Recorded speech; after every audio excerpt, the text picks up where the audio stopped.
السلام علیکم ورحمۃ اللہ وبرکاتہ۔ محترم ناظرین کرام، پچھلے ایپیسوڈ میں ہم بات کر رہے تھے فاروق اعظم رضی اللہ تعالیٰ عنہ۔ ہم بات کر رہے تھے اس ہستی کی جس کو اللہ تبارک و تعالیٰ نے عجیب و غریب کمالات سے نوازا تھا، جسے تربیت اسلام نے کی تھی۔ ہم اس ہستی کی بات کر رہے تھے جو اس امت کا حکمراں ہونے کے باوجود راتوں کو مسلمانوں کی تکلیف اور ان کے درد و الم کا پتہ کرنے کے لیے راتوں کو گشت کیا کرتا تھا، راتوں کو جاگا کرتا تھا۔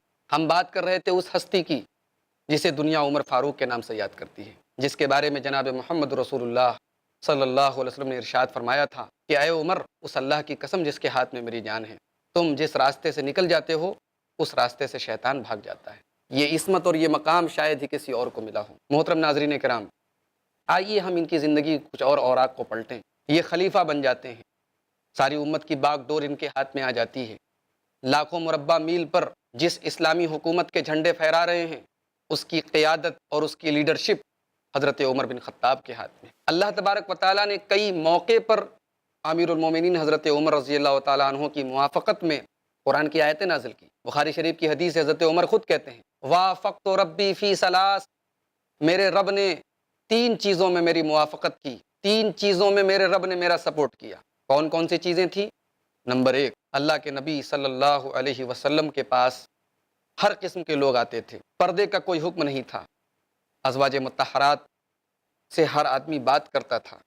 میں نے اللہ کے نبی صلی اللہ علیہ وسلم سے فرمایا، آپ کے پاس نیک لوگ بھی آتے ہیں، فاسق و فاجر لوگ بھی آتے ہیں، کاش آپ اپنی بیویوں کو پردے کا حکم دیں۔ چنانچہ پردے کی آیت نازل ہوئی۔ اسی طریقے سے آپ نے یہ چاہا کہ مقام ابراہیم کو اللہ تبارک و تعالیٰ مصلی بنا دے، اللہ نے قرآن کی آیت نازل کر دی، واتخذوا من مقام ابراہیم مصلی۔ اور اسی طریقے سے حضرت عمر فاروق رضی اللہ تعالیٰ عنہ نے غزوہ بدر کے قیدیوں کے بارے میں جن خیالات کا اظہار کیا تھا، جب غزوہ بدر ختم ہو گئی 40 کافروں کو قید کیا گیا۔ اللہ کے نبی صلی اللہ علیہ وسلم نے صحابہ کرام سے مشورہ کیا۔ حضرت ابوبکر نے کیا مشورہ دیا؟ اے اللہ کے نبی، یہ اپنے خاندان کے لوگ ہیں، اپنے رشتہ دار ہیں، ان کو فدیہ لے کر چھوڑ دیا جائے تاکہ بعد میں ہمیں طاقت اور قوت حاصل ہو اور ہو سکتا ہے یہ لوگ اسلام قبول کریں۔ حضرت عمر سے رائے پوچھی گئی، انہوں نے کہا نہیں، میری یہ رائے نہیں ہے، میری رائے وہ نہیں ہے جو ابوبکر کی رائے ہے، میری رائے یہ ہے کہ یہ اسلام کے دشمن ہیں اور یہ صنادید قریش ہیں، آپ علی سے کہیے کہ وہ عقیل کو قتل کریں اور میرے خاندان کے آدمی کے بارے میں مجھے حکم دیجئے، میں قتل کروں گا۔ اللہ تبارک و تعالیٰ نے سورہ انفال کی آیت نازل کی، ما کان للنبی ان یکون لہ اسریٰ، یعنی نبی کو یہ اختیار نہیں ہے کہ وہ قیدیوں کے بارے میں کوئی فیصلہ کرے، حتی یسخن فی الارض، یہاں تک کہ دشمن کی طاقت کو زمین کے اندر کچل دیا جائے۔ اس موقع پر بھی اللہ تبارک و تعالیٰ نے حضرت عمر فاروق رضی اللہ تعالیٰ عنہ کا سپورٹ کیا اور ان کی تائید میں قرآن کریم کی آیت نازل ہوئی۔ عبداللہ ابن ابی رئیس المنافقین، اس کا انتقال ہو جاتا ہے، اس کا بیٹا، وہ صحابی ہیں، اللہ کے نبی صلی اللہ علیہ وسلم کے پاس آتے ہیں، یا رسول اللہ، میرا باپ انتقال کر گیا ہے، بڑی خوش قسمتی ہو میری اگر آپ میرے باپ کی نماز جنازہ پڑھا دیں۔ اللہ کے نبی کا کٹر دشمن ہے، ساری زندگی اللہ کے نبی کو تکلیف دیتا رہا، حتیٰ کہ آپ کی بیوی حضرت عائشہ کے اوپر جھوٹا الزام بھی اس نے لگایا، لیکن واہ رہے میرے نبی کی رحمت اور واہ رہے میرے نبی کے اخلاق، آپ جنازہ کی نماز پڑھانے کے لیے تیار ہو جاتے ہیں۔ آپ عبداللہ ابن ابی کا جنازہ پڑھانے کے لیے تشریف لے جاتے ہیں۔ حضرت عمر کہتے ہیں، اے اللہ کے نبی، کہ آپ اس کی جنازہ کی نماز پڑھائیں گے، اس منافق کی جنازہ کی نماز پڑھائیں گے؟ اللہ کے نبی جواب دیتے ہیں، حالانکہ میرے رب نے مجھے منع کر دیا ہے کہ مشرک کے لیے آپ مغفرت نہیں کر سکتے، آپ 70 بار بھی مغفرت کریں گے، ان کی حق میں آپ کی مغفرت قبول نہیں کروں گا۔ اے عمر، اگر مجھے معلوم ہوتا کہ 70 سے زیادہ مرتبہ میرے مغفرت کرنے سے اس کی مغفرت ہو جائے تو میں ضرور اس کی مغفرت کرتا۔ اللہ کے نبی اپنی رحمت کی وجہ سے اور آپ کے دل میں جو خاص رقت تھی اور دشمنوں کے حق میں بھی آپ سراپا رحمت تھے، اس کی وجہ سے آپ نے جنازے کی نماز پڑھائی۔ لیکن اللہ نے قرآن میں وہی بات کہی جو حضرت عمر کہہ رہے تھے۔ اللہ تبارک و تعالیٰ نے جو آیت کریمہ نازل کی، اللہ نے اس میں حضرت عمر کی تائید۔ اللہ نے فرمایا، اے میرے نبی، آپ خبردار ان میں سے کسی کی جنازے کی نماز مت پڑھیے اور نہ ان کی قبر پر کھڑے ہوئیے۔ محترم ناظرین کرام، یہ ہیں عمر فاروق، یہ خلیفہ ہو جاتے ہیں، امت کی باغ ڈور ان کے ہاتھ میں آ جاتی ہے، لیکن ساتھی کا یہ عالم ہے کہ یہ خطبہ دینے کے لیے کھڑے ہوتے ہیں تو ان کے کپڑے پر پیوند لگے ہوتے ہیں۔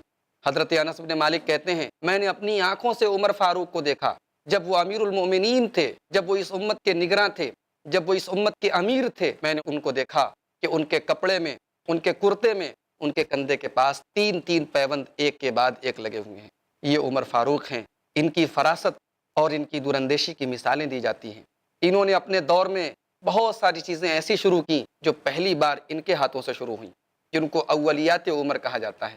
پولیس کا ڈپارٹمنٹ سب سے پہلے انہوں نے شروع کیا، عدالت کا سسٹم سب سے پہلے انہوں نے شروع کیا، مردم شماری جس کو ہندی میں جن گننا کہتے ہیں، اس کی شروعات حضرت عمر فاروق کے دور میں ہوئی۔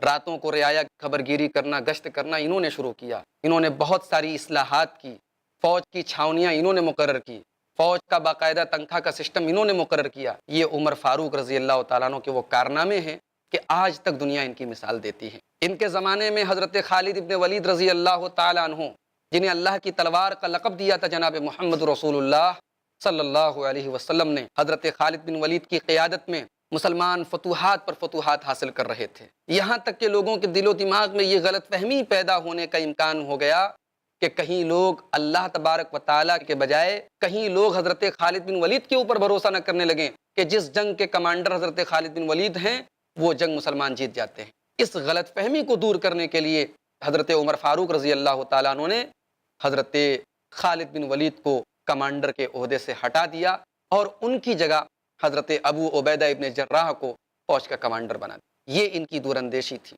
جس درخت کے نیچے نبی کریم جناب محمد رسول اللہ صلی اللہ علیہ وسلم نے صحابہ کرام کے ہاتھوں پر بیعت لی تھی، 1400 صحابہ کرام نے آپ کے ہاتھوں پر بیعت کی تھی، اس درخت کو حضرت عمر فاروق کے زمانے میں لوگوں نے پوجا وغیرہ اور عبادت کا ذریعہ بنانا شروع کر دیا۔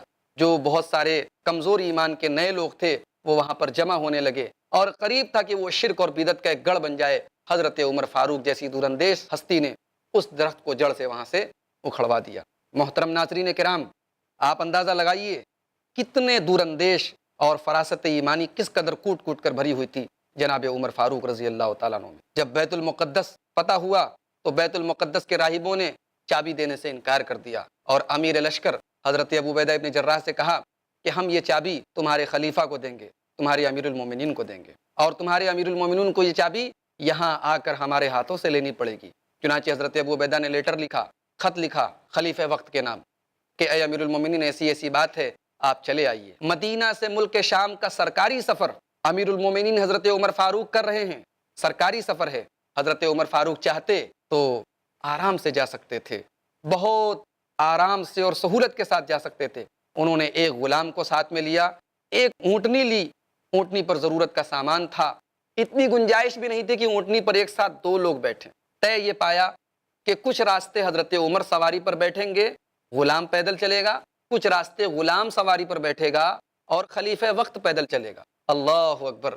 سادگی اور تواضع کی یہ مثال کوئی لا کر تو دکھائے، تواضع کا یہ پیکر کوئی لا کر تو دکھائے کہ خلیفہ وقت پیدل چل رہا ہے، غلام اونٹنی پر سوار ہے۔ جب بیت المقدس قریب آیا تو اتفاق دیکھیے کہ باری حضرت عمر فاروق کی پیدل چلنے کی آ گئی اور غلام کی اونٹ پر بیٹھنے کی آ گئی۔ غلام بولا، امیر المومنین، اب یہاں میں اپنی باری آپ کو دیتا ہوں، یہاں مناسب نہیں ہے کہ آپ پیدل چلیں اور آپ کا غلام اونٹنی پر سوار ہو۔ لیکن حضرت عمر فاروق، جن کا عدل و انصاف تاریخ میں بے مثال ہے، انہوں نے قطعاً وہ اس بات کے لیے تیار نہیں ہوئے۔ انہوں نے کہا کہ نہیں، جو ہمارے بیچ میں معاہدہ تھا اسی پر ہم رہیں گے۔ چنانچہ جب یہ اونٹ خلیفہ وقت اور ان کا غلام اور یہ اونٹ جب بیت المقدس کے پاس پہنچا ہے تو وہاں کے جو عیسائی علماء تھے، جو راہب تھے، وہ یہ منظر دیکھ کر انگشت بدندہ رہ گئے کہ خلیفہ وقت پیدل چلا آ رہا ہے، کپڑے گرد و غبار میں اٹے ہوئے ہیں اور ان کا غلام اونٹ پر سوار ہے۔ حضرت ابو عبیدہ ابن جراح آ کر خلیفہ وقت سے گلے ملتے ہیں، رونے لگتے ہیں، کہتے ہیں امیر المومنین، کم سے کم آپ یہاں اسلام کے دشمنوں اور غیر مسلموں سے ملنے کے لیے آئے ہیں، کم سے کم آپ نے اپنا لباس بدل لیا ہوتا، اپنا کپڑا بدل لیا ہوتا۔ فاروق اعظم جواب دیتے ہیں کہ اے ابو عبیدہ، تم بھول گئے اللہ تبارک و تعالیٰ نے ہمیں اسلام کے ذریعے عزت دی ہے۔ جس دن ہم اسلام کو چھوڑ کر کسی اور چیز کے ذریعے عزت حاصل کرنے کی کوشش کریں گے، اللہ تبارک و تعالیٰ اسی دن ہمیں نیست و نابود کر دے گا۔ محترم ناظرین کرام، یہ ہیں عمر فاروق رضی اللہ تعالیٰ عنہ۔ ان کی ہستی دیکھیے، ان کا مقام دیکھیے اور ان کی تواضع دیکھیے۔ ایک دن یہ کسی کے ساتھ بازار جا رہے تھے، راستے میں ایک بوڑھی عورت ملتی ہے، کہتی ہے تم عمر ہو، تم وہی عمر ہو جس کو میں نے بچپن میں دیکھا تھا، لوگ اس کو عمیر عمیر کہا کرتے تھے۔ عمیر عمر کی تصغیر ہے، یعنی عمر کا بچہ کہا کرتے تھے، چھوٹا عمر کہا کرتے تھے، تم بچوں کے ساتھ کھیلا کرتے تھے۔ پھر ایک زمانہ آ گیا، لوگ تمہیں عمر عمر کہنے لگے۔ پھر ایک زمانہ آ گیا، لوگ تمہیں امیر المومنین کہنے لگے۔ اے عمر خبردار، اللہ نے تمہیں لوگوں کا نگراں بنایا ہے، اللہ سے ڈرتے رہنا۔ حضرت عمر اس عورت کی بات سن کر رونے لگتے ہیں لوگ اس بوڑھی عورت کو ڈانٹنے لگتے ہیں کہ تو نے خلیفہ وقت کو رلا دیا۔ حضرت عمر کہتے ہیں رہنے دو، یہ بوڑھی عورت جانتے ہو یہ کون عورت ہے؟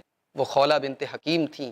یہ وہ عورت ہیں جن کی آواز کو اللہ تبارک و تعالیٰ نے 7 آسمان کے اوپر سے سنا تھا۔ محترم ناظرین کرام، آپ اندازہ لگائیے حضرت عمر کی کیسی شخصیت تھی، کیسے آپ غریبوں کا لحاظ رکھتے تھے، راتوں کو آپ گشت کرنے کے لیے نکلتے تھے، کتنے کمزور اور بےکس لوگ ہوتے تھے، حضرت عمر اپنے ہاتھوں سے ان کے گھر جا کے اناج اور غلہ پہنچایا کرتے تھے۔ کیا دنیا میں کسی اور حکمراں کی ایسی مثال ملتی ہے؟ اسی لیے ہمارے ہندوستان کے ایک مشہور مفکر اور رہنما موہن داس کرم چند گاندھی، جنہیں لوگ مہاتما گاندھی کے نام سے یاد کرتے ہیں، وہ بھی حضرت عمر جیسی حکومت کرنے کے لوگوں کو تعلیم دیا کرتے تھے۔ یہی فاروق اعظم ہیں، یہی عمر فاروق ہیں، ایک باغ میں جاتے ہیں اور رونے لگتے ہیں۔ صحابی بیان کرتے ہیں کہ یہ باغ میں جاتے ہیں، ان کے رونے کی آواز آتی ہے اور کہتے ہیں بخن بخن یا بنی الخطابی امیر المؤمنین، یعنی اے خطاب کے بچے، تو اپنے آپ کو امیر المومنین کہتا ہے، لَتَتَّقِيَنَّ اللَّهَ أَوْ لَيُعَذِّبَنَّكَ اللَّهُ، یا تو تم اللہ سے ڈرتے رہو گے یا اللہ تبارک و تعالیٰ تمہارے اوپر اپنا عذاب نازل کرے گا۔ محترم ناظرین، خلافت کا جو بوجھ ہوتا ہے، امت کی جو ذمہ داری ہوتی ہے، یہ حضرت عمر کو نہ دن میں چین لینے دیتی تھی نہ رات میں چین لینے دیتی۔ حضرت عمر کی پوری زندگی جتنی سادگی سے گزری ہے، اس کی مثال دنیا خلافت میں اور حکومت کی دنیا میں نہیں ملتی۔ محترم ناظرین کرام، حضرت عثمان غنی رضی اللہ تعالیٰ عنہ ایک مرتبہ اپنے مکان میں بیٹھے ہوئے ہیں، سخت گرمی کا دن ہے، اچانک ایک آدمی نظر آتا ہے، تپتی ہوئی دھوپ ہے، دوپہر کا ٹائم ہے، وہ آدمی اونٹنی کے 2 بچوں کو اپنے کندھوں پر سوار ہوئے تپتی ہوئی ریت پہ جا رہا ہے۔ جس وقت کوئی آدمی گھر سے نکلنا نہیں چاہتا، یہ کون جا رہا ہے؟ حضرت عثمان غنی اپنے غلام کو بھیجتے ہیں، جاؤ پتہ کرو یہ آخر کون ہے؟ غلام آ کر جواب دیتا ہے، یہ کوئی اور نہیں، یہ امیر المؤمنین ہیں، یہ اس امت کے خلیفہ ہیں، یہ فاروق اعظم ہیں۔ حضرت عثمان غنی فوراً ان کو بلاتے ہیں، اے امیر المؤمنین کیا بات ہے؟ اتنی کھڑی دوپہر میں، سخت گرمی کے عالم میں، تپتی ہوئی ریت میں آپ کہاں جا رہے ہیں؟ کہا کہ یہ اونٹنی کے 2 بچے ہیں، یہ صدقے کے 2 اونٹ ہیں، مجھے ان کے بیمار ہونے کا ڈر ہے، اس لیے میں ان کو اپنے کندھے پر لے کر جا رہا ہوں کہ اللہ نہ کرے اگر یہ بیمار ہو گئے تو یہ صدقے کے مال میں سے کم ہو جائیں گے، زکوٰۃ کے مال میں سے کم ہو جائیں گے، اور اللہ تبارک و تعالیٰ کیا مجھے ان کا حساب دینا پڑے گا۔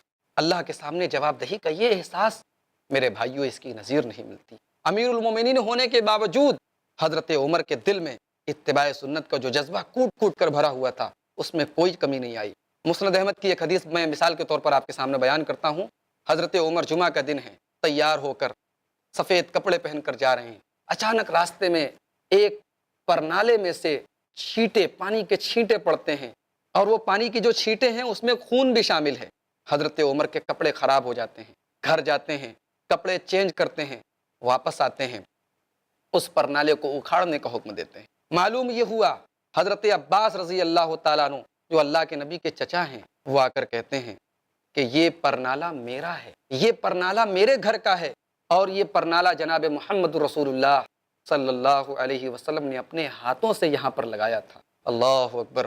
فاروق اعظم یہ سنتے ہی بے اختیار کہتے ہیں کہ اے عباس، اے نبی کے چچا، یہ میرا کندھا ہے، یہ عمر کا کندھا ہے، اس کندھے پر سوار ہو کر اس پرنالے کو وہیں لگائیے جہاں میرے پیارے نبی نے لگایا تھا۔ محترم ناظرین کرام، اندازہ لگائیے کتنا ڈر تھا نبی کریم صلی اللہ علیہ وسلم نے اگر اس پرنالے کو جہاں لگایا ہے، حضرت عمر کا یہ خیال تھا کہ میں کیسے اس پرنالے کو وہاں سے ہٹا سکتا ہوں۔ حکومت مل گئی، خلافت مل گئی، لیکن عمر کی سادگی میں کوئی بدلاؤ نہیں آیا۔ اسی لیے حضرت طلحہ رضی اللہ تعالیٰ عنہ جو خود بھی بہت بزرگ صحابی ہیں، عشرہ مبشرہ میں سے ہیں، ان 10 صحابہ کرام میں سے ہیں جن کو اللہ کے نبی نے جنتی کہا ہے، حضرت طلحہ کیا کہتے ہیں؟ عمر ہم سے پہلے ایمان نہیں لائے، عمر بہت پہلے ایمان نہیں لائے، لیکن دنیا سے بے رغبتی میں، اپنے زہد میں حضرت عمر ہم سے بازی مار لے گئے۔ یہ حضرت عمر رضی اللہ تعالیٰ عنہ یہ شہید کیسے ہوئے، اس کی داستان بھی بڑی دردناک ہے۔ ان کو شہید کس نے کیا؟ ایک پارسی غلام نے کیا، ابو لولو فیروز نام تھا اس کا۔ یہ جانتے ہیں کس کا غلام تھا؟ یہ صحابی رسول حضرت مغیرہ ابن شعبہ کا غلام تھا۔ وہ اس کو روزانہ کچھ پیسہ دیا کرتے تھے، وہ پیسہ اس کو کم لگتا تھا، وہ اپنے مالک سے جھگڑا کیا کرتا تھا۔ یہ جھگڑا حضرت عمر فاروق کے پاس آیا، حضرت عمر فاروق نے فیصلہ وہی کیا جو حضرت مغیرہ ابن شعبہ کہہ رہے تھے۔ انہوں نے کہا کہ بھئی تمہارے کام کے حساب سے تمہاری تنخواہ صحیح ہے، تمہیں جو پیسہ مل رہا ہے صحیح ہے۔ اس ایرانی غلام نے اپنے دل میں حضرت عمر کے خلاف ایک بغض اور عداوت پال لیا، اور ایک دن حضرت عمر فاروق رضی اللہ تعالیٰ عنہ مسجد نبوی میں فجر کی نماز پڑھا رہے تھے، یہ ابو لولو فیروز کمبل اوڑھ کر نماز میں یہ بھی شامل تھا، اس نے خنجر سے حضرت عمر فاروق کے اوپر حملہ کیا۔ حضرت عمر فوراً وہیں پر گر پڑے اور انہوں نے سب سے پہلا یہ سوال کیا کہ میرے اوپر حملہ کرنے والا کون ہے؟ پتہ یہ چلا کہ ابو لولو فیروز ہے، حالانکہ حملہ کرنے کے فوراً بعد اس نے اپنے آپ کو بھی خنجر سے مار کر خودکشی کر لی، خود کو بھی اس نے مار ڈالا، لیکن جیسے ہی ان کو یہ معلوم ہوا کہ کسی کافر نے ان کو مارا ہے، انہوں نے فوراً اللہ کا شکر ادا کیا کہ اللہ کا شکر ہے کہ اللہ نے کسی مسلمان کے ذریعے مجھے قتل نہیں کروایا۔ اس کے بعد طبیب لوگ آئے، ڈاکٹر لوگ آئے، ڈاکٹروں نے ان کو دوائیں تجویز کی اور دوائیں ان کے منہ میں ڈالی جا رہی ہیں، لیکن وہ ساری دوائیں ان کے جو ناف کے پاس جو زخم تھا اس زخم سے باہر نکل رہی، کوئی دوا کام نہیں کر رہی ہے۔ ایک حکیم آیا، ایک طبیب آیا قبیلہ بنو معاویہ کا، اس نے کہا کہ اے عمر، اب آپ کا اللہ سے ملنے کا ٹائم قریب آ گیا، اب دوا کام نہیں کرے گی، اب آپ اللہ سے ملنے والے ہیں، اب آپ کا انتقال ہونے والا ہے۔ حضرت عمر نے کہا کہ بنو معاویہ کا جو تمہارا بھائی جو طبیب جو بات بول رہا ہے یہ بالکل صحیح بات بول رہا ہے۔ حضرت عمر کے گھر کے لوگ رونے لگے، حضرت عمر نے منع کیا کہ کیا تم نے اللہ کے نبی صلی اللہ علیہ وسلم کی وہ حدیث نہیں سنی ہے، ان المیت لیعذب ببکاء اہلہ، مرنے والے کے جب گھر والے روتے ہیں تو اس کی وجہ سے مرنے والے کو تکلیف ہوتی ہے۔ محترم ناظرین کرام، اس طریقے سے 10.5 سال خلافت کرنے کے بعد اس امت کا یہ سورج غروب ہوا۔ حضرت عمر فاروق رضی اللہ تعالیٰ عنہ کا انتقال 1 محرم سن 24 ہجری کو ہوا۔ حضرت عمر رضی اللہ تعالیٰ عنہ کے انتقال کے پہلے آپ سے ملنے کے لیے عبداللہ ابن عباس جو اللہ کے نبی کے بڑے مشہور صحابی ہیں وہ تشریف لائے، اور انہوں نے حضرت عمر کا حوصلہ بڑھانے کے لیے کہا کہ اے عمر، آپ کا مقام تو کتنا بلند ہے، آپ اللہ کے نبی صلی اللہ علیہ وسلم کی صحبت میں تھے، آپ کے صحابی تھے، اور آپ صلی اللہ علیہ وسلم کا جب انتقال ہوا تو اللہ کے رسول آپ سے راضی تھے۔ پھر اس کے بعد آپ حضرت ابو بکر صدیق رضی اللہ تعالیٰ عنہ کے ساتھ رہے اور جتنے دن وہ زندہ رہے آپ سے راضی تھے۔ اس کے بعد آپ نے حکومت کی، آپ کا دور آیا اور لوگ آپ سے راضی رہے۔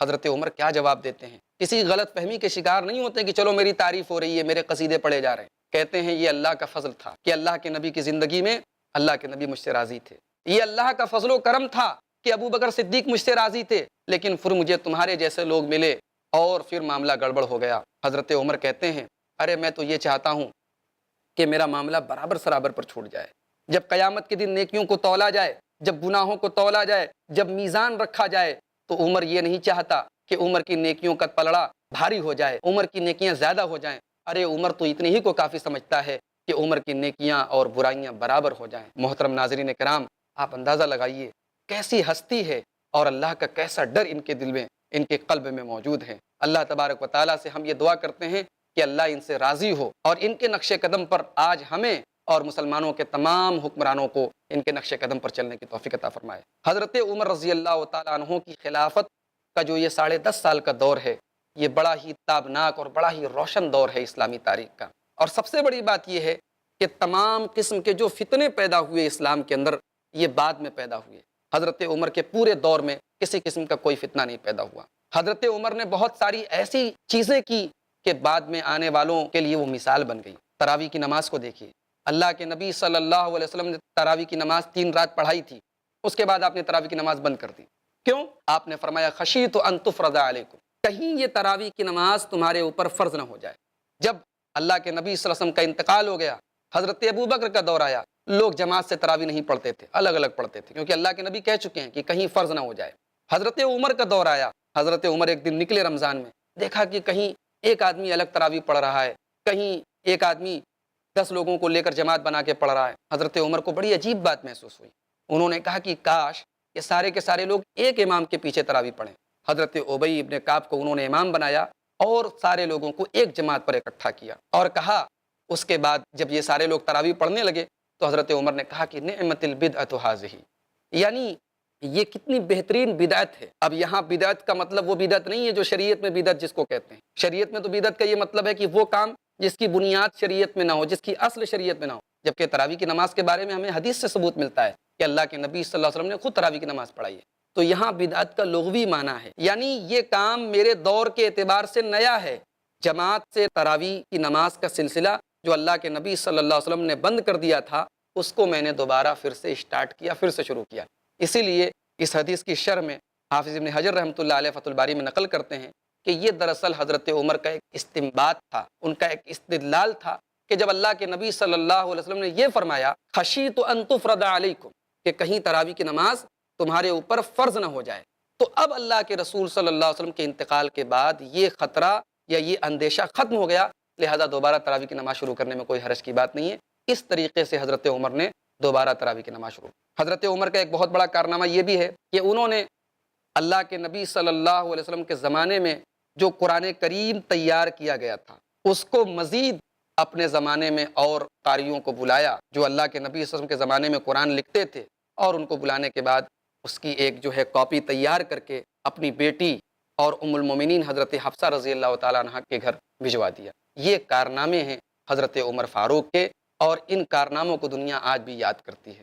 حضرت عمر رضی اللہ تعالیٰ عنہ کی زندگی سے ہمیں بنیادی طور پر ایک سبق یہ ملا کہ حکومت اور اختیار ملنے کے بعد انسان کو گھمنڈ اور غرور میں یا بہت زیادہ اپنے آپ کو اونچا نہیں سمجھنا چاہیے، فخر میں اور غرور میں مبتلا نہیں ہونا چاہیے، انسان کو تواضع اختیار کرنی چاہیے۔ اللہ کے نبی صلی اللہ علیہ وسلم کا وہ فرمان یاد رکھنا چاہیے، جو اللہ تعالیٰ کے لیے اپنے آپ کو پست کرتا ہے اللہ تبارک و تعالیٰ اس کو بلند کرتا ہے۔ حضرت عمر کی زندگی سے ہمیں دوسرا سبق یہ ملا کہ انسان کو توحید کے معاملے میں کوئی کمپرومائز، کوئی سمجھوتا نہیں کرنا چاہیے۔ حضرت عمر نے بیعت رضوان والے اس درخت کو کٹوا دیا۔ اسی طریقے سے حجر اسود کا بوسہ لیتے وقت یہ واضح کر دیا کہ حجر اسود ہمارے لیے کوئی احترام کی چیز نہیں ہے، اگر ہم اس کا بوسہ لیتے ہیں تو صرف اپنے نبی صلی اللہ علیہ وسلم کی اسوہ حسنہ پر عمل کرتے ہوئے لیتے ہیں۔ اسی طریقے سے حضرت عمر کی زندگی سے ہمیں ایک سبق یہ بھی ملتا ہے کہ انسان کو اپنی زندگی میں ہمیشہ ایک بات کا خیال رکھنا چاہیے کہ ہمیں اللہ کے سامنے اپنے اعمال کا جواب دینا ہے۔ ایک ایسی ہستی جس کو اللہ کے نبی نے جنتی کہا، اور صرف جنتی نہیں کہا، جنت میں باقاعدہ ان کا ایک محل دیکھا اللہ کے نبی نے، اس کے باوجود اپنے بارے میں یہ ڈر کہ کہیں میں اللہ کے عذاب میں مبتلا نہ ہو جاؤں، میرے بھائیوں اس میں ہمارے لیے بہت بڑی نصیحت ہے۔ اللہ تعالیٰ سے دعا ہے رب العالمین ہم سب کو حضرت عمر کی زندگی سے حاصل ہونے والے ان تمام نصیحت کے پہلوؤں پر عمل کرنے کی توفیق عطا فرمائے۔ انشاءاللہ اگلے ایپیسوڈ میں ہم تیسرے خلیفہ حضرت عثمان غنی رضی اللہ تعالیٰ عنہ کے بارے میں کچھ باتیں دیکھیں گے، جانیں گے۔ اللہ تعالیٰ ہم سب کو اس کی توفیق عطا فرمائے، آمین۔ السلام علیکم ورحمۃ اللہ وبرکاتہ۔